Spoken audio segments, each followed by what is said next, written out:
Tom, thank you very much. We've got a lineman here, JB. Did Bo ever call you the smartest guy on the field? Yeah, well, I agree with John Jansen on their offensive line. Among other things, he the called best you. looking there, also the most articulate, Don.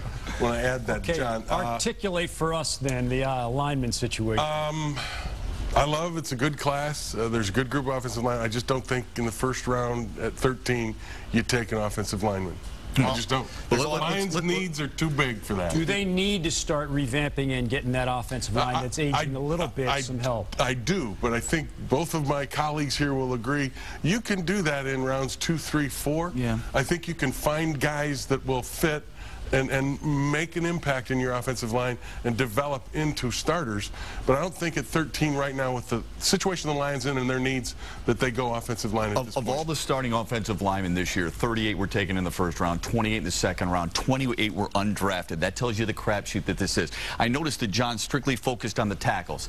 That's bias, but I understand it. That wasn't the only bias in that piece. But I'm going to tell you, Wisconsin, no good anymore. I'm going to throw this is the fly into the ointment. Why not a center guard? Why not Mike Pouncey? If Stefan Wisniewski's there in the second round, take somebody like that. They could start for you for 10 years and be effective. Two things. One, all of these guys in the first round seem like science projects. I mean, Nate Solder, 6'9", 305, 310. Enjoy that 2-year process.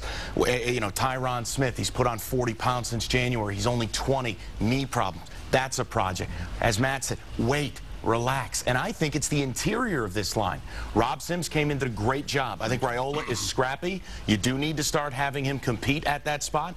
But it's the Peterman accounts that I need to start to see some competition there. You take a guard. Maybe in the second round you get Cannon from TCU or Danny Watkins from Baylor. Wait. You don't need to take an experiment in the first round. I don't like it. Watkins might be the safest pick in the draft. Yeah, I think an offensive lineman in the first round is when everywhere else on your team you're solid. Right. Then you can say, okay, I'm going to get that left tackle that's my 12-year guy. But if you need places elsewhere in playmakers, defensive ends that can rush the passer, linebackers that can rush the passer, corners that can cover, you go there first rather than the O-line. You got John Jansen out of his seat. You're cracking back on John. That's good. I thought John was asleep over. Listen, I got Brandy. He's going to protect me, isn't he? Brandy, you're going to protect me, aren't you? Brandy's not protecting you. Protect you. We can barely get over here. I'm worried about Jansen getting after me now.